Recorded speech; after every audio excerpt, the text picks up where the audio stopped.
I invite Dr. Neeraj Nischal to give his talk. After his talk, we will have a brief question and answer session, which I'll be happy to moderate. Dr. Neeraj Nischal, please.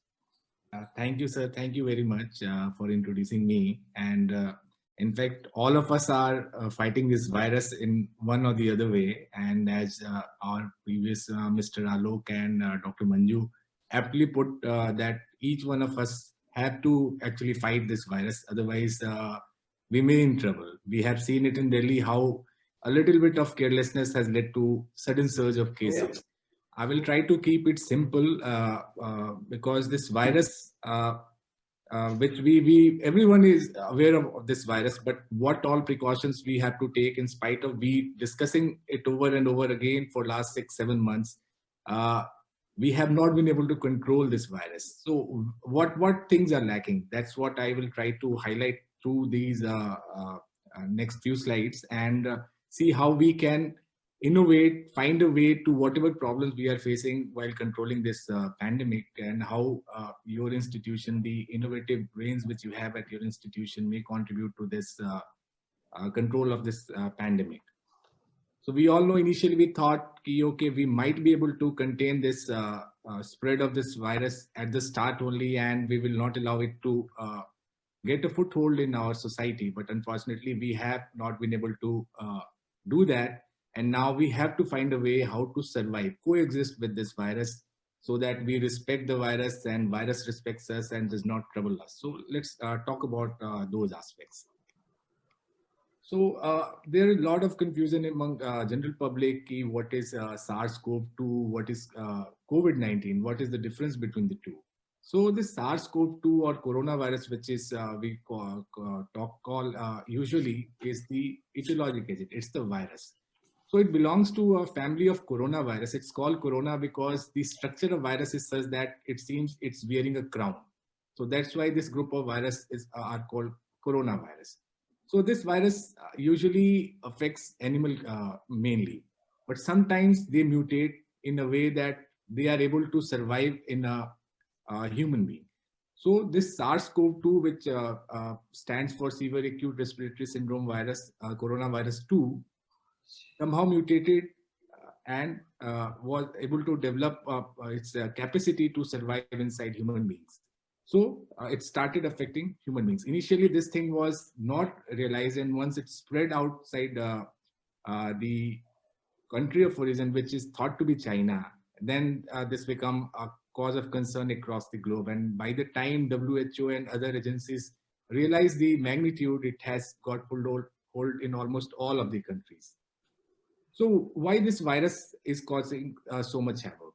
So it's a novel virus, it's a new virus. So everyone on this earth, every living soul on this earth is susceptible to this virus.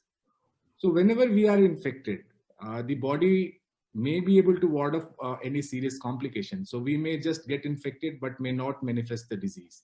But majority who are not immune will develop some sort of symptoms and will manifest it as a disease.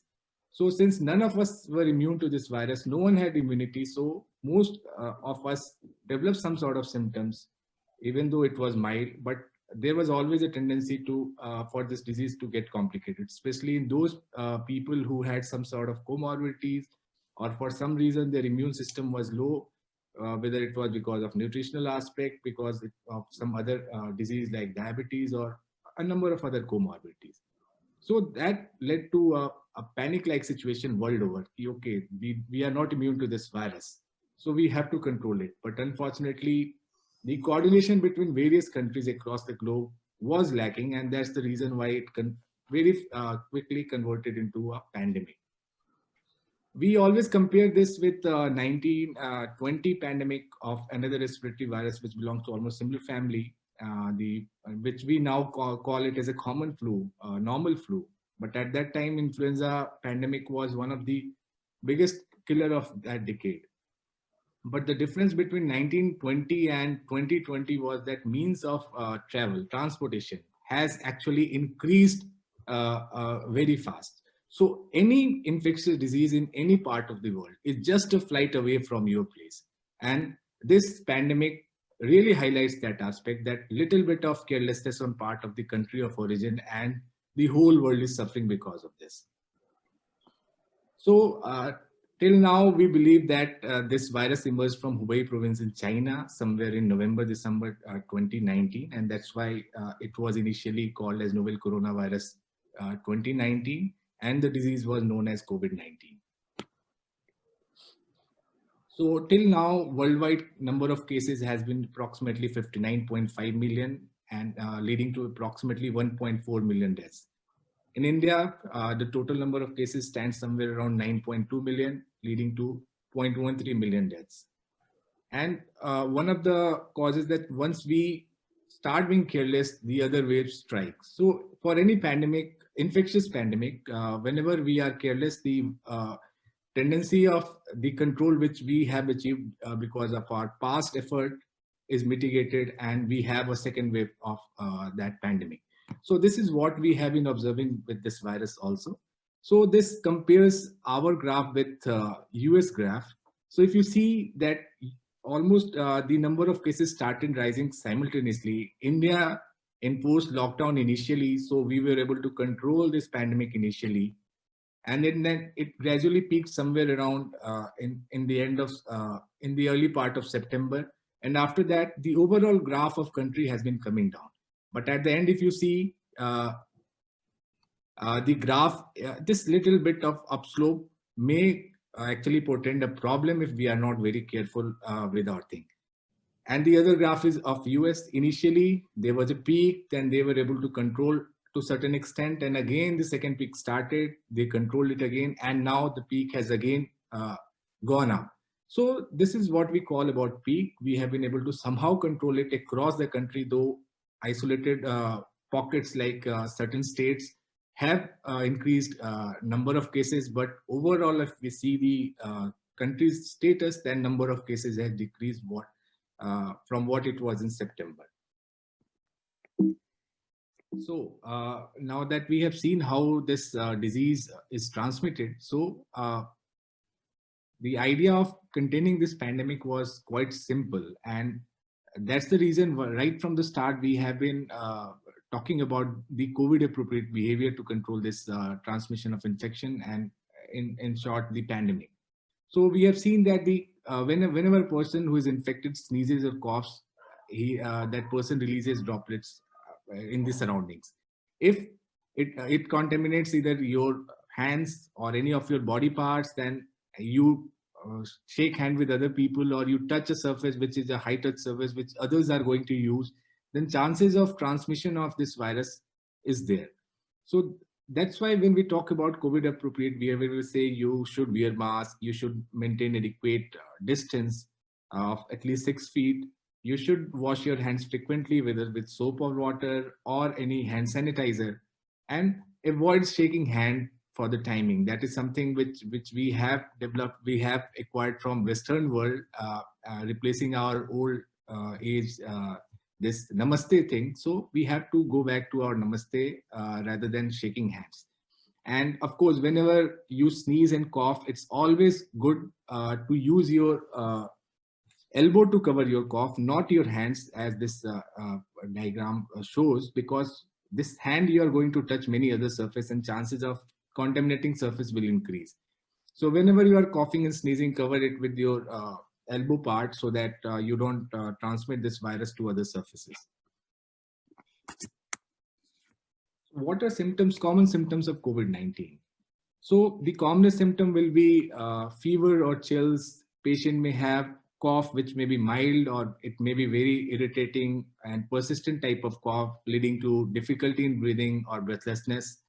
Then you can have myalgias, body ache, headache.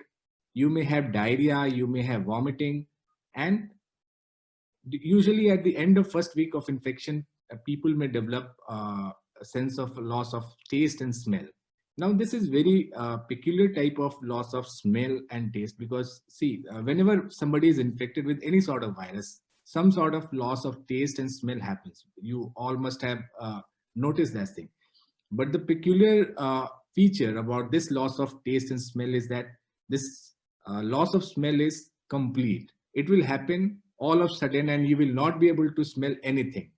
What happens with other type of viral infections in which the loss of smell happens? That's usually a graded type which will develop over a period of time, and usually that's not complete. So in that way, if somebody has a complete loss of smell, that can be a pointer that he may have COVID-19 disease as such. So that's the difference between loss of smell and taste in COVID versus other conditions. So this virus, in fact, affects almost everybody, irrespective of their age, their immune status. But those who are above 60 years of age and have some sort of medical conditions, whether it's lung-related chronic lung disease, whether they have heart disease such as heart failure, chronic kidney disease, chronic liver disease, any other organ involvement like pancreatitis, any neurological conditions, diabetes, hypertension, malignancy. In fact, if somebody is malnourished, does not take care of her diet, and in fact, those who are obese, they are also at increased risk of developing complication out of this disease. Everyone can have this infection. Some of them will have disease, and those who have these particular conditions are more prone to developing complicated course of the disease. So anybody can develop a disease. It's not that only those who are some sort of immune problem, they are going to get affected. No, anyone can get affected, but chances of those who have some medical conditions, that's very high for them to get complicated. So that's why we always advise with these complications to monitor themselves more frequently, and if required, get admitted right at the start rather than waiting for this disease to get complicated, when treatment options become very less and chances of saving them decreases drastically.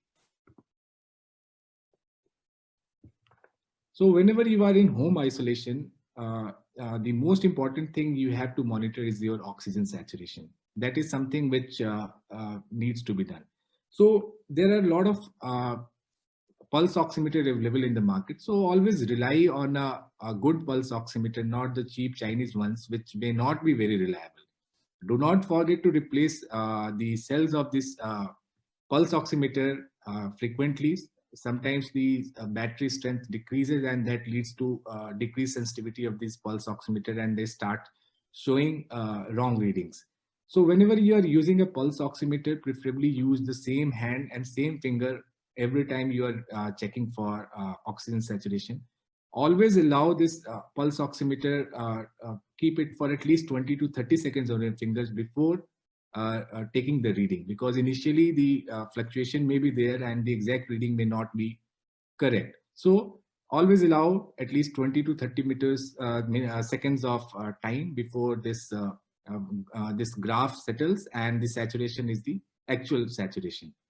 So whenever you are in home isolation, if you develop any sort of breathlessness or there is a dip in saturation from the previous level, especially when it's below 95%, if you have some sort of chest pain, if the patient is getting disoriented, if there is some sort of atypical symptoms which were not there earlier, like slurred speech, seizure, or any weakness in any part of the limb, or if there is a sign of cyanosis, which manifests as bluish discoloration of lips and face. This is more apparent in young patients or children, when the signs of cyanosis will actually tell you that the kid is desaturating.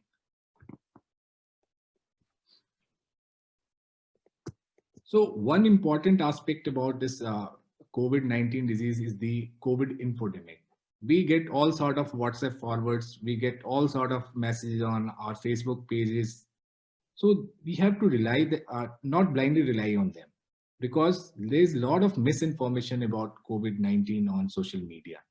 So it's always important that whenever you get a WhatsApp forward message which says forward it to your friends that this can save life, or something which is too good to be true regarding COVID-19. Of course, any such path-breaking findings will not come to you through a WhatsApp forward, but through a scientific platform like, say, WHO or ICMR website, or important institutions like AIIMS, which runs its own COVID portal. So please do not rely on those WhatsApp forwards. And in fact, I will request you not to forward all this type of WhatsApp messages. So if you see any COVID-19 misinformation, please do not engage in that. You can always message them privately, whoever send you, to verify that thing, and always block such messages. Do not spread them, and if possible, report these false messages so that they can be stopped right at the start. Always rely on the official advices of well-informed people. What we talked about right at the start, that this disease, since we don't have any magic bullet for treating this disease, we have to rely on what we call as social vaccination. Social vaccination is nothing but a COVID appropriate behavior. You can say it's a practice which you can do without any cost. It's a cost-free intervention, you can say.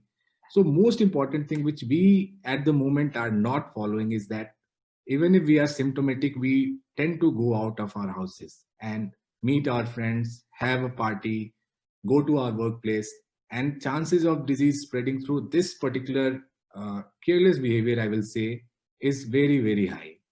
So whenever you are sick, please do not isolate yourself. Do not go to any public place, whether it's your office, or go and meet your friends. Unless you are tested and you are tested negative, please do not venture out of your house if you are symptomatic. Always wear a mask. That's a must. Frequently wash your hands, especially when you anticipate that you have contaminated your hand, say after sneezing, coughing, or if you have touched any surface which might have been touched by others. So definitely you have to use soap and water. One frequent question which everybody asks is, what is a better way of sanitizing our hands, whether it's soap and water, whether it's a sanitizer. So sanitizer should be used as an emergency way of sanitizing our hands. Say if you have gone out of house and you feel your hands might have got contaminated, then of course you can use sanitizer. But soap and water is a better way of sanitizing one's hand because it washes away all sort of things. If you use sanitizer 3-4 times, after that there is a biolayer which forms over your hand, and after that using sanitizer may not be that effective. So always try to wash your hand with soap and water whenever feasible.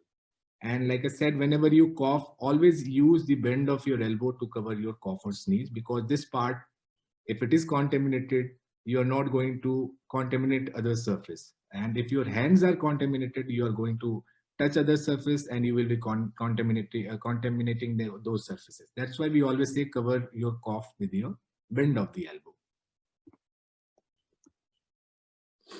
So whenever we wash hand, it has to be appropriate. Whether we are washing hand or using hand sanitizer, it has to be applied properly, rubbed, the both surface, the outer surface, the interdistal thing, the thumbs and the wrist. Everything should be properly, whether you're using sanitizer or soap, every area should be covered. And then wash with running water if you're using soap, and allow the sanitizer to dry if you are using sanitizer. So an ideal sanitizer should have at least 70% of alcohol, and that will be effective in most of cases. So we have this tendency of rubbing our eyes, always touching our nose, our mouth. These habits, as much as possible, should be avoided because this is the most common source of catching infection or transmitting infection to others. So respiratory hygiene is the most important thing. Whenever possible, use handkerchief or tissue to cover your coughing and sneezing, and then discard that tissue paper.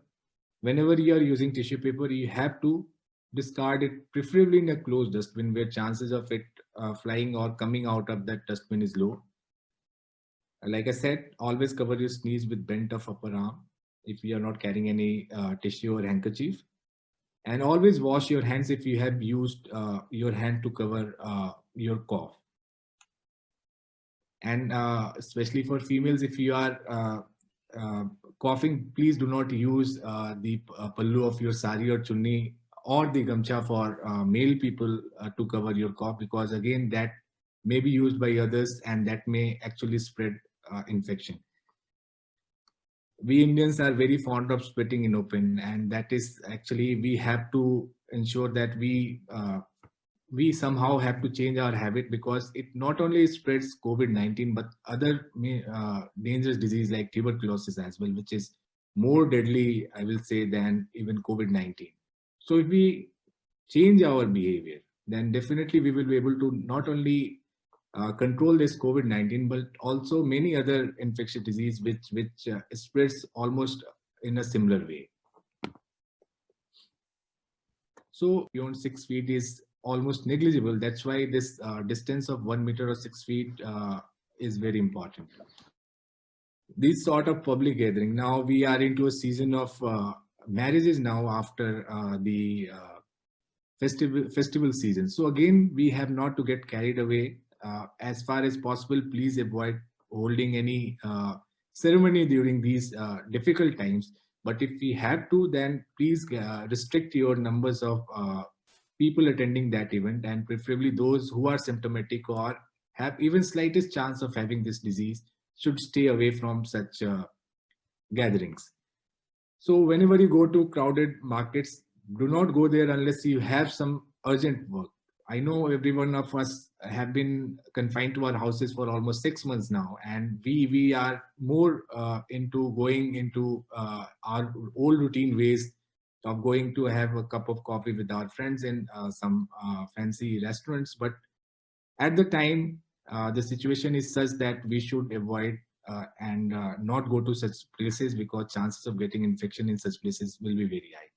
As far as possible, do not use public transport. But again, how feasible that is, it's really difficult. And that is where innovative things have to be thought of, had to be brought into our daily life, so that how we can minimize transmission of infections in while using public transport, where these are the areas where one has to use innovation, which we talked about at the start. So like I said, we had gone back to hello from our Western partners. Now we have to come back to our old namaste thing, and that's a safe way of keeping ourselves safe from this virus. For preventive strategies, it's important that we have to respect our vulnerable individuals. Each one of us has one or the other person in our house who is vulnerable, especially those who are more than 60 or have underlying disease. So we have seen that the tendency among the youngsters, especially the teenagers and those who in early 20s, they think they are immune to this virus. Of course, the chances of them having a complicated course is less, but they can bring this disease into their house, this infection in their house, and give this virus to some elderly in their family, and they may not be able to survive this virus. So that's why it's important that we have to make our teenagers in our family, the relatively younger ones, think, okay, you may think that you are immune to this virus, but the other members are not. So it's your responsibility to ensure that you don't bring this virus in your house. We have seen a lot of patients who said we have not stepped out of our house, but still we got this virus. So on taking a proper history, we realized that they have teenagers in their house who go out of the house, play with their friends, come back. So that person, even if he has not gone out of his house, still gets this infection. That's why the slogan "Badal kar apna vyavhar, karo corona pe waar." So these type of behavior modification is what is required. So all these slogans are not just slogans; they have to be applied in our lives. Then only we can fight this pandemic. So whenever you are practicing any personal protective measures, it's always wise to have a checklist. So whenever you are going to your workplace, you can have a checklist to see, okay, if I am having any symptom of this infection. If no, then definitely I can go to my workplace, and whatever protective measures is required, whether I am following that or not. So it's always wise, especially working people who have to go to their offices daily. If they practice this checklist type of thing, then chances of them getting infected and or giving infection to others will decrease drastically. Wherever possible, work from home should be done, especially when you have been asked to be in isolation. Then definitely work from home. And this technology, like today we are having this webinar. This could have been a formal lecture as well. So I know it's really difficult. I don't know how many people are listening or whether they are liking or not, their facial expression is not visible to me, whether I'm boring them. So again, there are challenges, but at the same time, to save our life without compromising on our work area, it's important that wherever possible, work from home, especially when you are not well. So even our honorable Prime Minister is conducting all his daily affairs through video conferencing, and the same can be done for most of us as well. So there are advantages and disadvantages from working from home. Of course, if we don't have to run an office, then it could be financially better that the running office cost may decrease. More peaceful atmosphere at home if you don't have young kids who will distract you or disturb you while you are working. But considering the chaos, the panic which everyone had while stepping out in the initial part of pandemic. So if you are scared of stepping out, if you are asked to come to your office, of course, you were mentally not very much placed. So your work may actually suffer. So if you are working from home, then chances of exposure to SARS-CoV-2 will be less and you will be much better placed. And of course, you can work more hours. If you don't have to travel every day for 3-4 hours to reach your work or come back to home, then definitely the time you can devote for your work will be more. But again, it will be difficult to monitor who is working, who is not working, difficulty in collaborations, distractions in home, especially those who have young family, and everyone may not have access to high-speed internet, which is required for conducting such type of activities. The one most burning topic which everyone wants to know about COVID-19 vaccine. In fact, every day if I talk to somebody, they ask me, "Bhai, COVID-19 vaccine kab aa raha hai?" So again, like I said, if we talk about COVID-19 vaccine, this is one of the fastest developed vaccine ever by mankind. So it has taken almost 6-7 months to almost finalize a vaccine, which has never happened. But again, we have to understand that developing vaccine is not a recipe of our kitchen, that it can be predicted that when exactly is it going to be finalized for use for general mass. So we have a number of candidate vaccine which are in advanced stages, and we hope that they will be available to general public in next 2-3 months. But we have to understand that this vaccines, whatever are coming, are not magic bullets. We have this vaccine, and from tomorrow the pandemic will go away. There are huge logistic issues, how to distribute this vaccine, who are going to get them first. When we carry out a trial of any vaccine, or for that matter any medicine, especially vaccine I'm talking about, that they are carried out in healthy volunteers. So their immune system is entirely different. That all these trials are done in a controlled setting. So when we launch them in a real world, then how they are going to affect the immune system, and what sort of immune response are they going to mount in general public, that is something which we will have to see. What are the side effects? Again, when we give it to a large population, we have to be careful about the side effects. So, and most of these vaccines, all these vaccines will require a second dose after a 4-week of gap. So just by taking this vaccine, this pandemic will go away. If we are thinking in that way, then it's totally wrong. That's why this social vaccination, along with this biological vaccination, will be a way forward for preventing this disease. Only this vaccination, this biological vaccination, is not going to solve our problem. So these are the common vaccines which are in advanced stage, and there's one Covaxin which is being developed by our country. So if you see, they are at different stages. They have own logistic problems. If you talk about the Pfizer and Moderna vaccine, then they will be requiring more robust infrastructure facilities with slightly lower, they have to be maintained at much lower temperature. And the other one, the Oxford and the Sputnik from Russia, they require regular freeze. So we have to decide what type of vaccine is more suited for our country. Accordingly, we have to take a call. other mitigation strategies, of course, whenever you at your workplace, you will have to make an infection control committee, because there will be times when somebody will turn out positive at your institute and your workplace, and you will be lost. You will be at loss what to do after that. So it's always important that we have an infection control committee who will monitor and help in practicing infection control measures safely at your workplace. And the role of that committee will be to prepare guidelines to be followed by all people while in office premises.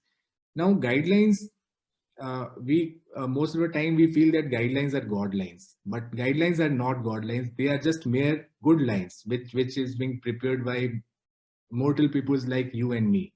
So guideline for one center may not be applicable to the other center. So it's always important that you may have a broad guideline, but how to adopt it so that it is more useful to your center. That is very important. That's why just relying on guidelines given by some other centers and that can be blindly followed at your center, that may not be feasible all time. So that's why you have to have your own committee who will formulate guidelines. And one important aspect for this type of pandemics, infectious pandemic, is contact tracing. If you are able to trace all the contacts who have come to the who have come in contact with the primary infected person, then you will be able to control the damage. So all those contacts who have come, you are able to find. They have to be isolated in a predefined time till they turn negative on testing, or if they do not develop symptoms. So that's why each institute should have a contact tracing team.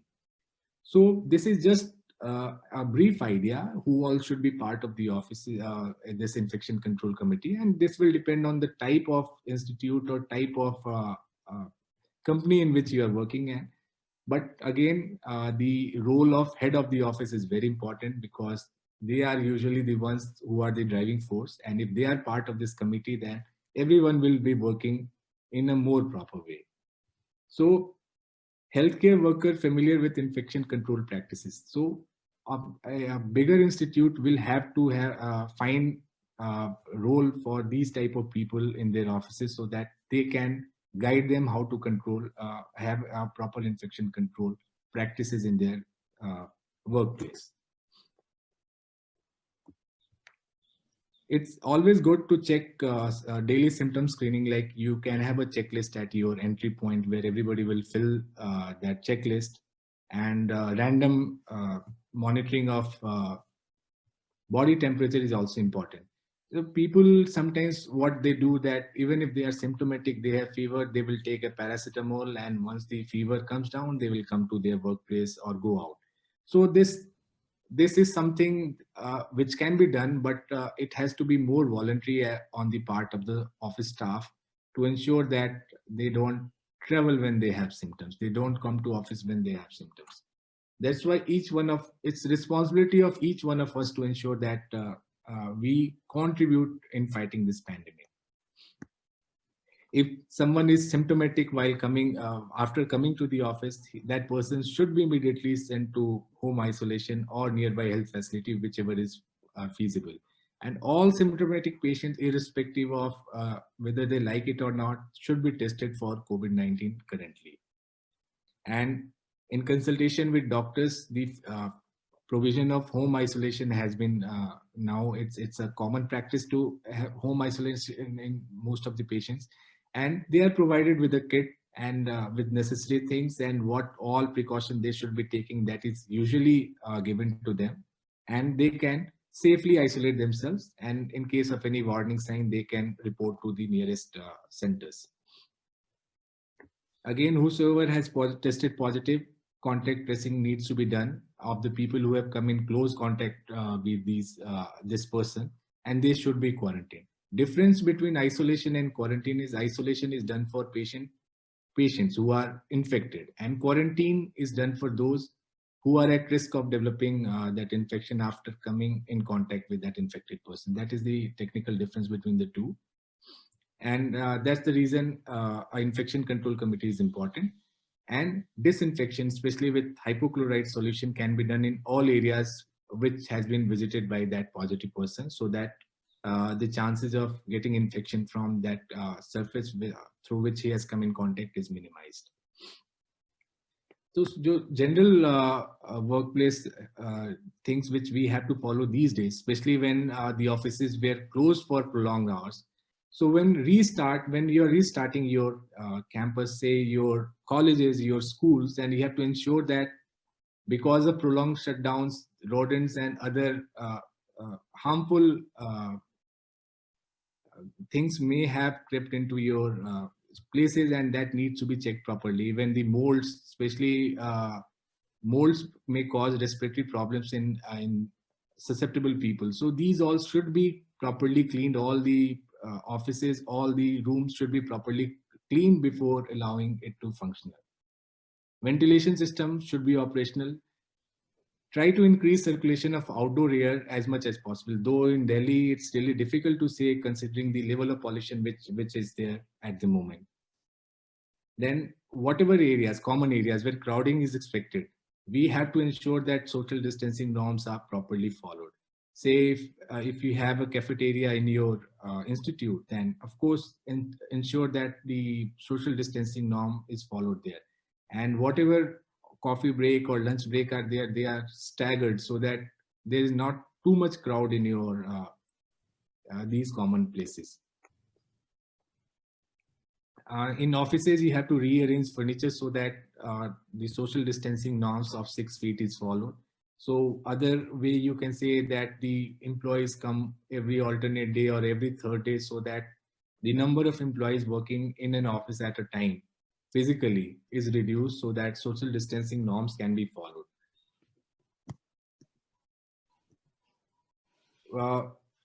Shared items like water coolers, coffee makers, they may be temporarily shelved so that the chances of people coming in contact, multiple people touching these things is reduced. So encourage your employees to bring their own food, own water, so that they don't have to share it with anyone. And of course, hand sanitizing stations, temperature check at entry and exit, frequent reminders.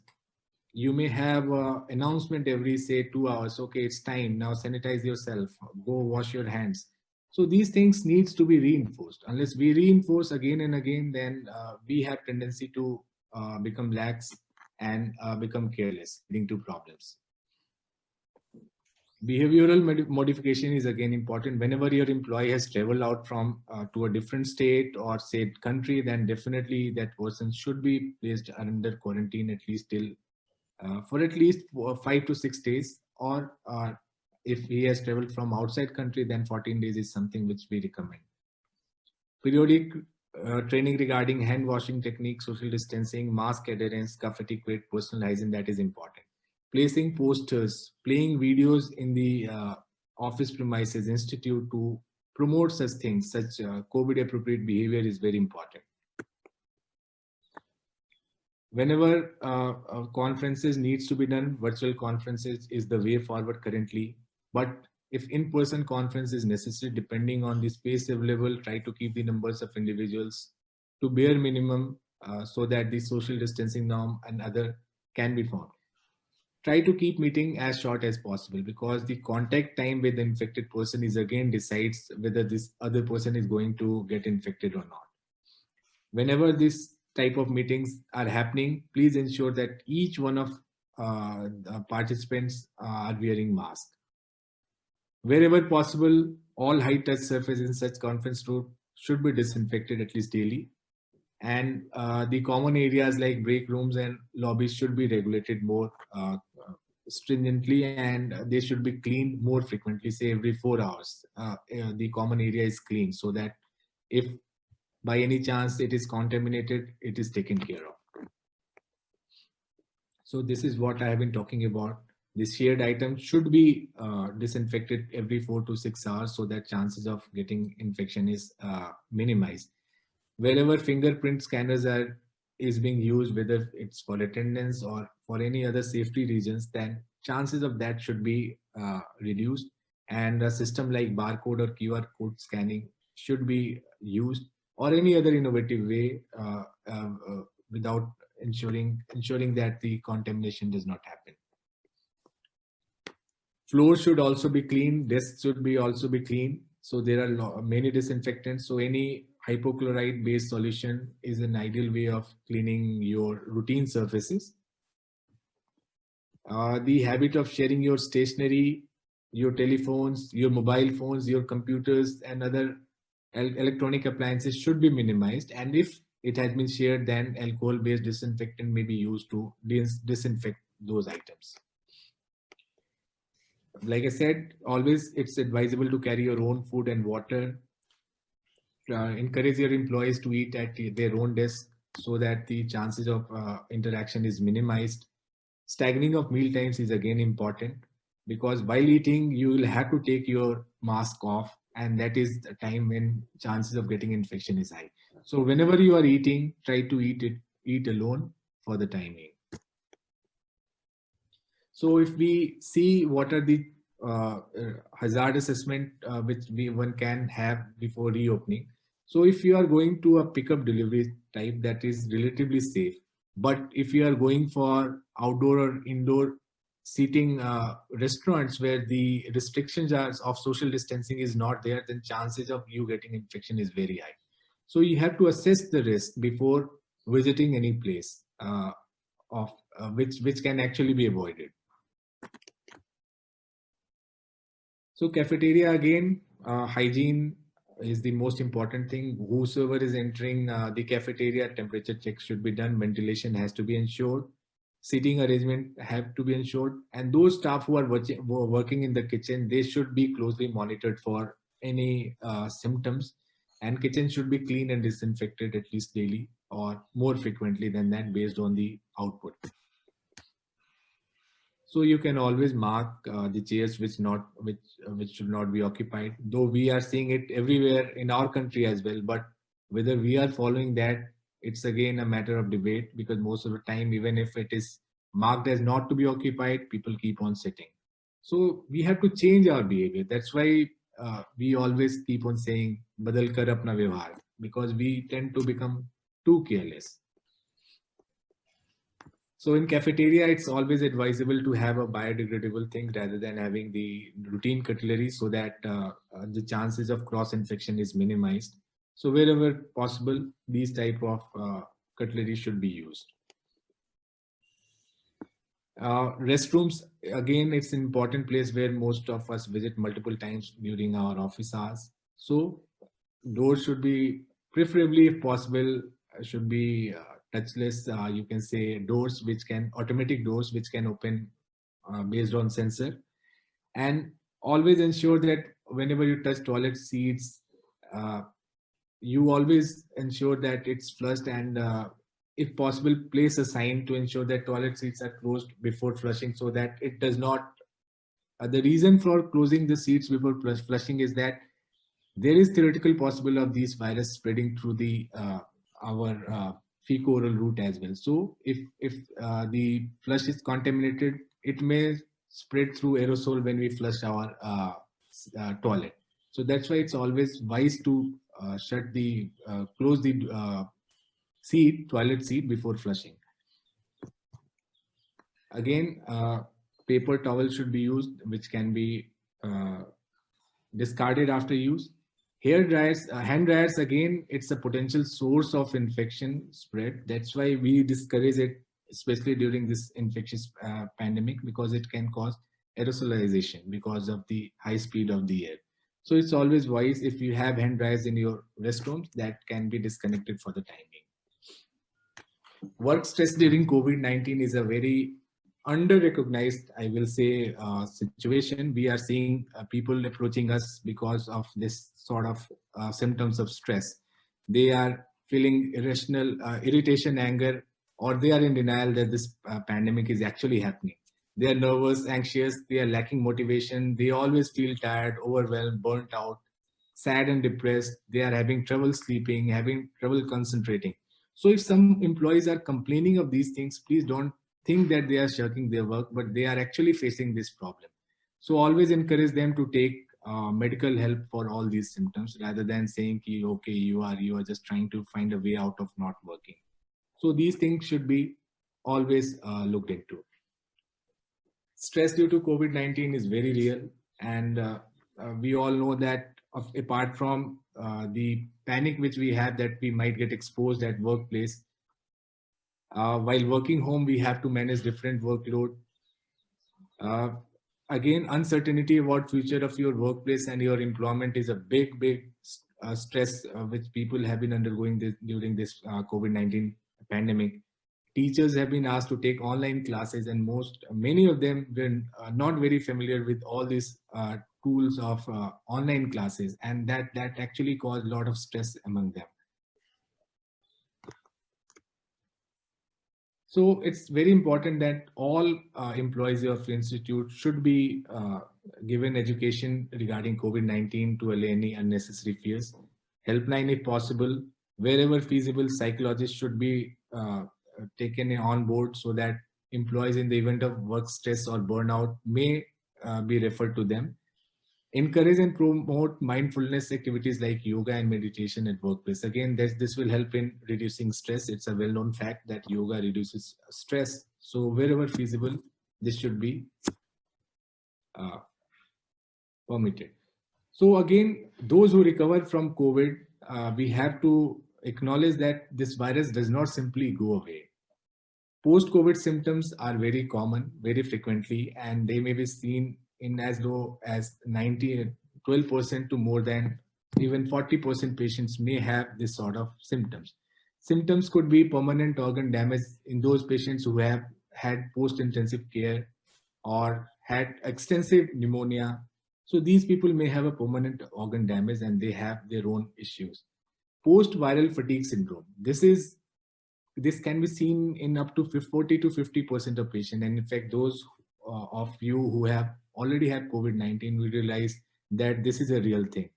The level of energy which was there prior to this sort of illness and after recovering from this illness is definitely much lower, and one may need up to 3 to 4 months time to completely recover from this post-viral fatigue syndrome. Some people may have continuing COVID-19 symptoms like running nose, cough, myalgias. These may persist for varied time, and these post-COVID symptoms and syndromes are again a matter of further research. As things are evolving, we will find a way to identify and a way to treat or minimize all these prolonged symptoms. So take-home message, like I said in the initial part, that there is no black and white solution. Each institution, each workplace will have to devise their own plan to ensure that this infection does not spread in their place. Social distancing, mask, hand hygiene, these three things will have to be with us for next 1 year at least, till we have completely eradicated this pandemic, or we have a definitive treatment for this virus, or we have an effective vaccine which will again help in controlling this infection. Surveillance and contact tracing will help in minimizing spread of this infection at your workplace. So this is a very important component. In fact, it should be part of your workplace thing. So namaste and wearing mask, cough etiquettes will help in preventing this COVID-19. So keep calm and follow protective measures to reach the post-COVID time.